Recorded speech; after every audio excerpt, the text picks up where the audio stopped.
Welcome back. It's good to be back. And let's head straight to the papers. And this morning, Mr.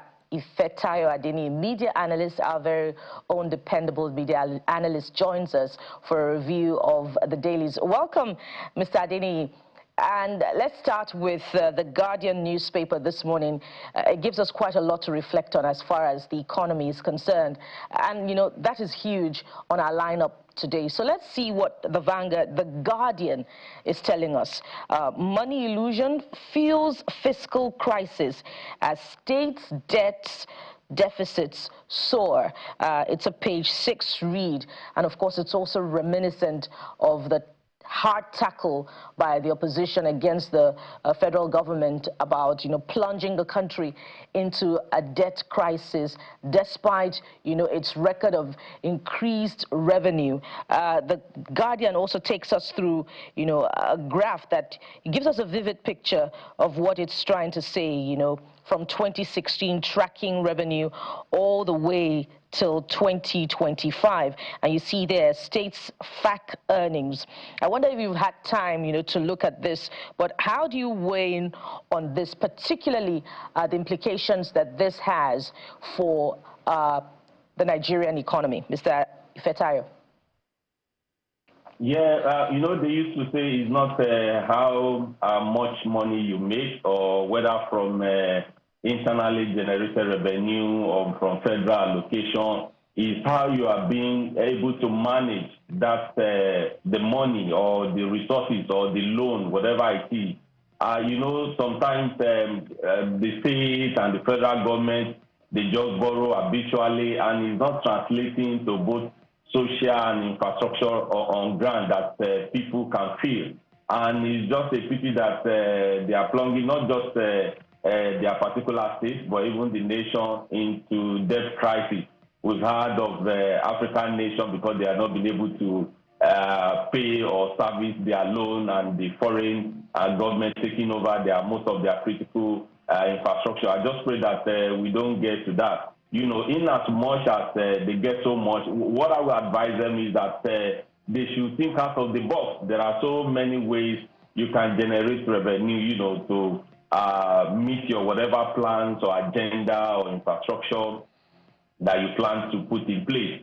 It's not all the time we must go to the lender. You know, even the Bible says that the borrower is a slave to the lender. So I just pray that they don't turn us, they don't turn the nation, you know, becoming a slave to foreign power. That is why they dictate who become what. That is why when you intend to do something, they will tell you devalue your naira, you know, because you have borrowed so much that they tend to control whatever goes on in the affairs of your nation. But I will just tell some of our political leaders, not just anytime you have something to do, you go straight to want to borrow because you need to put some infrastructure in place. Look inward. Nigeria is so blessed with so many natural resources. Our tourism has not been explored. We have number there when it comes to population, the creative economy, so many things, even agriculture. So, but all the time they just go because they have access to borrow. They should look at if you are borrowing what you cannot pay back, you are definitely plunging the nation or your state into a debt, and of course the lender will begin to control you. Quite some point. For the purpose of, I'd like to give reference for the purpose of everyone. So money illusion is just a technical term to say it may have increased nominally, but when you do the conversion, it's close to being the same. So you may have used something that will get you 1,000 units or the same amount. Let's say when we talk about foreign exchange, for instance, that's what happens with our I wanted to call it trade balance in terms of deficit and all of that. So the same number of units of things is now getting you some extra money, not because of necessarily you're giving more things or producing more things, just a simple illustration. That's why the Vanguard had to do that dollar versus naira, just to show you that, okay, naira terms is increasing, but what about it in dollar terms? But I think it's dropping actually in dollars. You're dropping in dollars, but in naira terms is increasing. And it's a simple explanation. It is the harmonization of the foreign exchange market that has brought that. But I think the bigger part for all of us, Mr. Feta, I guess that's what we're trying to argue here. So it's not necessarily that we're producing more. We may be producing more, but not, the number doesn't mean it's an aggressive production in that sense. So for instance, it was 750, artificial as they call it, or Nigeria was defending the Naira, so it kept us around 500, 700, but now no more defending the Naira, so it's scale. So if $1 is now 1,500. So if you earn anything in dollar now that used to give you 700 naira, it now gives you 1,500. So it's the same 1 unit. Yeah. 1 unit by more money. So that's what I mean by money illusion in this sense. So, but I guess the argument is to the effect of how far-reaching the impact is. Let's go to the Vanguard newspaper. Bandits abduct 40 in Zamfara mosque as peace deal collapses. Bandits abduct 40 in Zamfara's peace deal collapses. The rider has it that troops foil multiple terrorist attacks in Katsina, Kebbi, Zamfara. Gunmen kidnap Catholic priest in Kogi. So we can see that as much as our military is doing such great and fantastic work to the best of their ability within what they have, these bandits are not relenting. Mr. Fetayo, having a peace deal and having bandits in that conversation is a bit disturbing. Yeah, very, very disturbing. Bandits making deal with them because they don't have a structure, they don't have a leader, they operate independently, because what happened in Zamfara will be different from what is happening in Kebbi.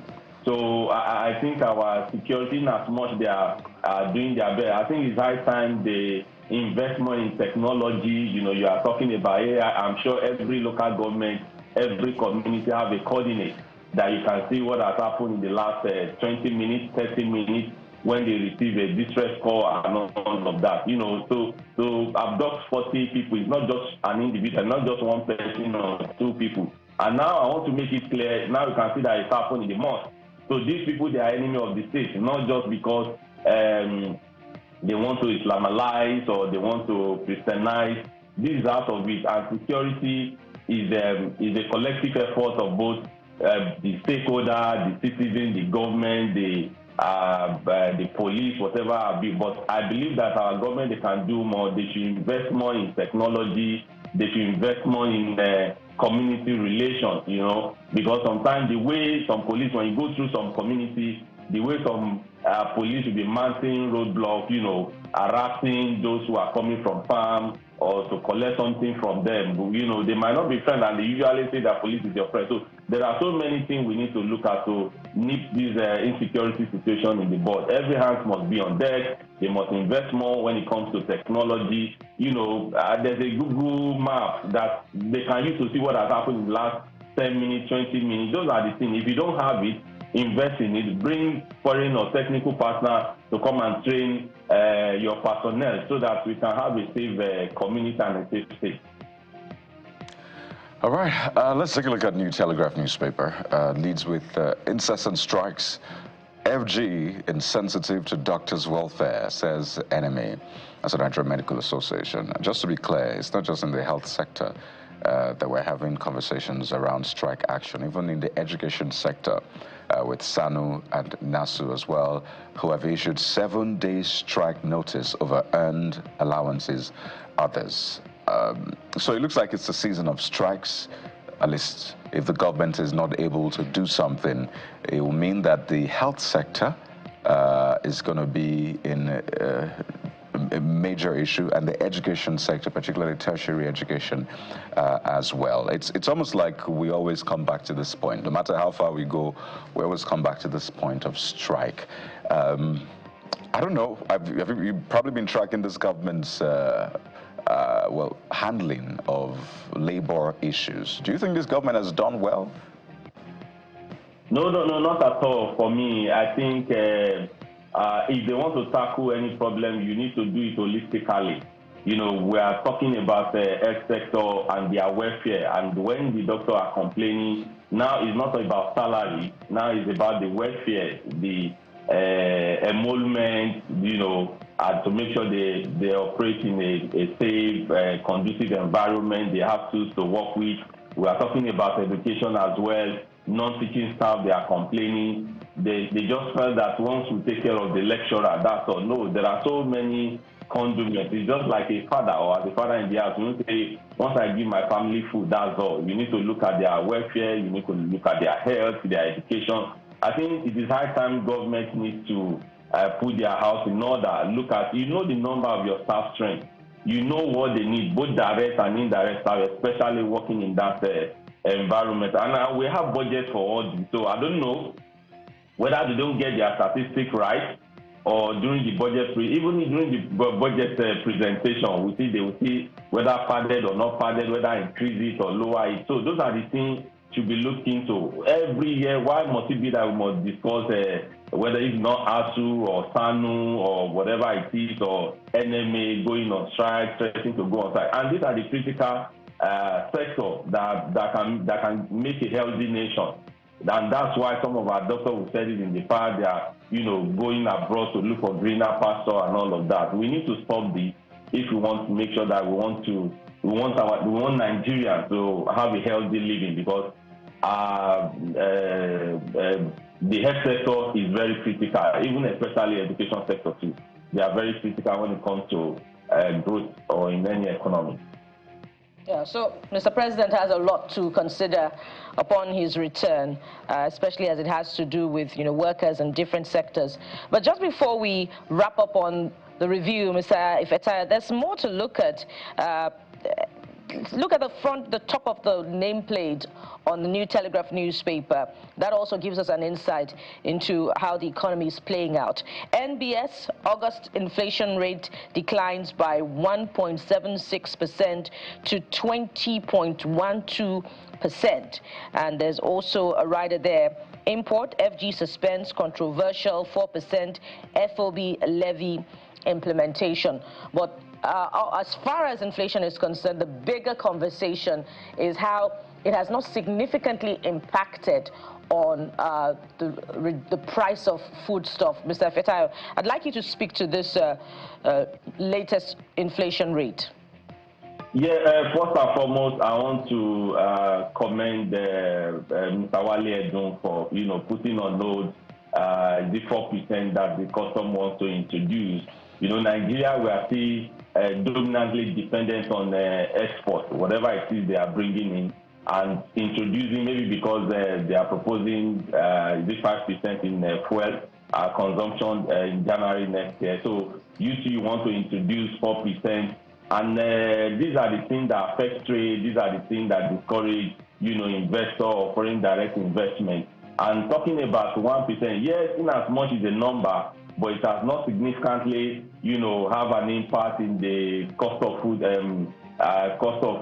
foods or cost of living within a society. And I think they still need to do more when it comes to making we just had one of our guests that attempted Guinness World Record. I was just saying this morning, there's nothing bad if federal government can say, in all the geopolitical, so in all the local government, at least we have a Nigerian jollof rice pot.